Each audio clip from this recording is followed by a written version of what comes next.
Simple एक cosine wave होगी और हमारे पास जो आई सिग्मा आएगा ना, ठीक है, वो इक्वल्स टू होगा B V dash cos 2 pi sigma over lambda. यहाँ पे इसको इक्वल कर सकते हैं B V dash cos 2 pi V dash and sigma. इसके अंदर जो हमारे पास ये जो चीज़ आ रही है, ठीक है, ये इंटेंसिटी ऑफ लाइट है जो डिटेक्टर की तरफ रीच कर रही है। Intensity of light reaching detector, ठीक है।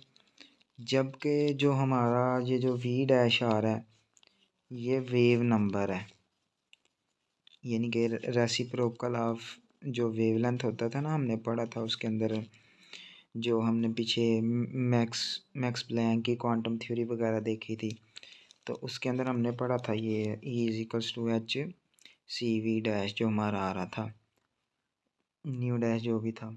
तो ये हमारे पास आ गया वेव नंबर जो लाइट का होगा, ठीक है। आई हमारे पास क्या क्या आ रहा है, फंक्शन ऑफ रिटार्डेशन, ठीक है। क्लियरली जो हमारे पास आई क्या है, वो एक फंक्शन ऑफ रिटार्डेशन है जो कि हमारे पास है सिग्मा है।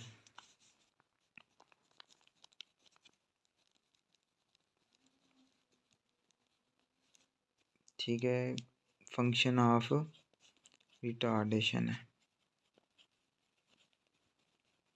सिग्मा, जबकि बी वी डैश क्या होगा,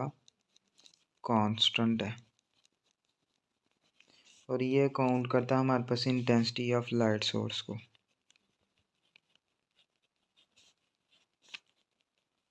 लाइट सोर्स को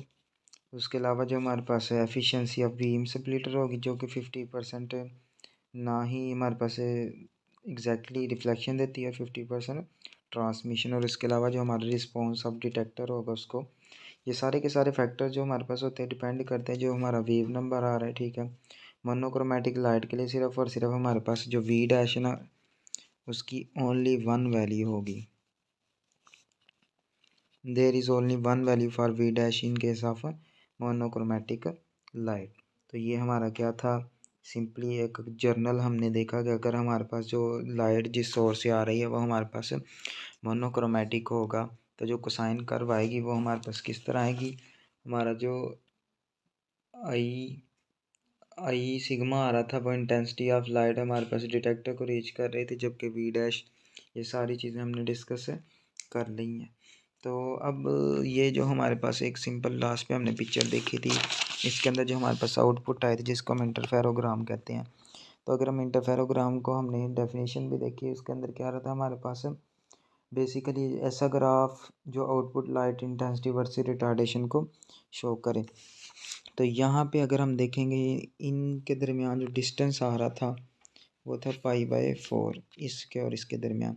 जबकि यहाँ हमारा जो रिटार्डेशन का फैक्टर था वो 0 था, यहाँ π/2, यहाँ पाई, यहाँ 3π/2 और यहाँ 2 पाई। तो अगर हमारे पास हमने देखा कि जहाँ हाफ इंटीग्रल मल्टीपल होता था वहाँ मिनिमा आता था, तो ये हमने देख भी लिया, मिनिमा आ गया। जबकि जहाँ हमारे पास फुल इंटीग्रल मल्टीपल आ रहा था, यानी कि इंटीग्रल मल्टीपल था वेवलेंथ का, ये जगह देख लें, ये देख लें या ये देख लें, तो हमारे वहाँ पास क्या आ रहा था,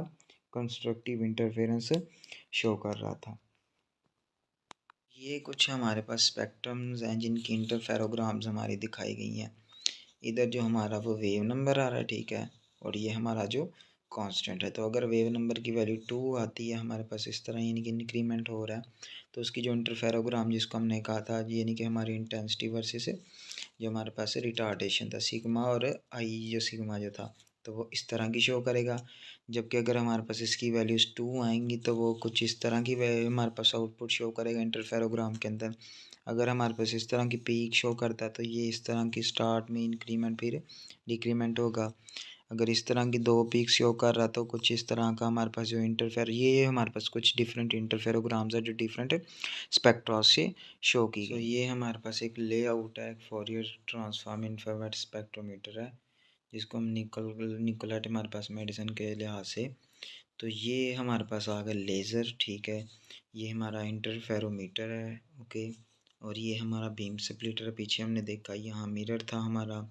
देन उसके अलावा ये IR सोर्स था, और यहाँ बीम स्प्लिटर के सामने से जब ये मिरर से रिफ्लेक्ट होके जाती हैं, ऑप्टिकल पाथ था ये उसका शो कर रहा था जो से, तो ये मिरर से होती हुई क्या करती हैं, सैंपल कंपार्टमेंट यानी कि जो सैंपल है उसके अंदर से गुजार के फिर मिरर की तरफ जाके डिटेक्टर के साथ डिटेक्ट करती हैं। अब होता क्या, जो हमारे पास फोरियर ट्रांसफॉर्म इंफ्रारेड स्पेक्ट्रोमीटर होती है ना, जो सैंपल होता है वो यूजुअली प्लेस किया जाता है ये जो हमारे पास इंटरफेरोमीटर है, ठीक है, और ये जो डिटेक्टर है, इन दोनों के दरमियान अगर आप देखते हैं तो हमने सैंपल को क्या कर दिया हुआ है, प्लेस कर दिया हुआ है। तो जो हमारे पास जिस तरह ये फिगर के अंदर दिखाया है, क्योंकि जो हमारा सैंपल होता है ना वो उसे अब्जॉर्व करता है सर्टन वेवलेंथ को, जो इंटरफेरोग्राम जो हमारे पास कंटेन करता है जो स्पेक्ट्रम ऑफ सोर्स है माइनस स्पेक्ट्रम ऑफ सैंपल जो हमारे पास शो होगा, ये इंटरफेरोग्राम के अंदर हमारे पास होगी। जबकि जो हमारे पास एक इंटरफेरोग्राम होगा ना, एक रेफरेंस सैंपल का, जिसके अंदर सेल और सॉल्वेंट होगा, उसको पहले रिकॉर्ड करेंगे और एक स्पेक्ट्रम के अंदर उसको कन्वर्ट कर देंगे। यानी कि जब भी हमने किसी भी चीज़ का स्पेक्ट्रम मेजर करना है तो उसको रेफरेंस के लिहाज से मेजर करेंगे। एक हमारे पास रेफरेंस सैंपल होगा, तो जो इंटरफेरोग्राम होगी सैंपल की,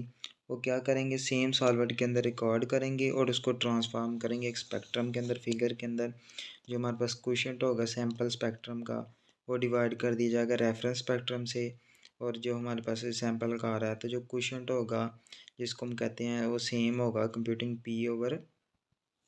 पी डैश जो हमारे पास यूज़ किया जाएगा ना, ठीक है, पी ओवर पी डैश, जहाँ हमारे पास पी डैश क्या होगा, इरेडियंस होगा, ठीक है, जो हमारे पास रिसीव की जा रही डिटेक्टर की रेफरेंस के ऊपर, जबकि जो हमारा पी होगा वो इरेडियंस होगा जो रिसीव किया जाएगा पासेज थ्रू द सैंपल। यानी कि पी डैश हमारे पास इरेडियंस हमारे पास कब होगा, जब हमारे पास वो रिसीव किया जा रहा है डिटेक्टर के ऊपर रेफरेंस के थ्रू, जबकि जो पी हमारा वो सिंपली क्या होगा कि जो पैसेज थ्रू हो रहा सैंपल हो रहा है उसके नतीजे में हमारे पास हासिल होगा। ये जो हमने देखा ना, ये बेसिकली ये जो सेम क्वेश्चन होगा जिससे हम ट्रांसमिटर्स फाइंड करने के लिए नहीं निकालते थे पी ओवर पी डैश, तो पी डैश इधर हमारा होगा ये रेडियंस जो रिसीव की जा रही है डिटेक्टर रेफरेंस के थ्रू, जबकि जो पी हमारा सिंपली होगा वो रेडियंस होगी जो रिसीव की जा रही है पैसेज, जब हम उसका सैंपल के थ्रू कर देंगे, एक रेफरेंस के लिहाज से एक सैंपल के लिहाज से। जो हमारी इंटरफेरोग्राम्स होती हैं ना वो बेसिकली मेजर की जाती हैं डिस्क्रीट लेवल के ऊपर, और जो हमारे पास रेजोल्यूशन ऑफ स्पेक्ट्रम होता है, जिसको हम ये भी कह सकते हैं कि हमारे पास एबिलिटी है जिसकी वजह से हम डिसन करते हैं क्लोजली स्पेस पी को, वो अप्रॉक्सीमेटली इक्वल होती है हमारे पास 1/डेल सेंटीमीटर पर सेंटीमीटर, ये इसका यूनिट है। डेल हमारा मैक्सिमम रिटार्डेशन है। अगर हमारा जो मिरर ट्रैवल है वो +-2 सेंटीमीटर है, तो हमारा जो रिटार्डेशन आएगा 4 सेंटीमीटर होगा, तो रेजोल्यूशन होगी वो सिंपली क्या होगी, 1/, मैक्सिमम रिटार्डेशन 1/4, वो हमारे पास आएगी 1/4 हिस्सा जो कि 0.25 सेंटीमीटर। लास्ट पे हमारी इसकी कुछ एप्लीकेशंस जो हैं वो एडवांटेजेस वगैरह हम इसको डिस्कस करते हैं कि एडवांटेज कौन कौन सा हमें देगा ये जो हमारा FTIR स्पेक्ट्रोफोटोमीटर, इसके एडवांटेजेस के अंदर जो फ़ायदा हमारे पास इसका हम कंपैरिजन करें अगर जो हमारे पास किसके साथ किया जाता है, जो हमारे पास डिस्पर्सिव इंस्ट्रूमेंट्स आ रहा है, तो ये हमारे पास एक इम्प्रूव्ड जो सिग्नल टू नॉइस रेशियो है ना गिवन रेजोल्यूशन के ऊपर वो देता है, और इसके अलावा ये मच बेटर फ्रीक्वेंसी एक्यूरेसी और स्पीड के अलावा इसके अंदर ना built in data handling capability, यानी कि जब बनाया गया उसके अंदर ही ये सलाहियतें पैदा की गई कि डाटा को आसानी से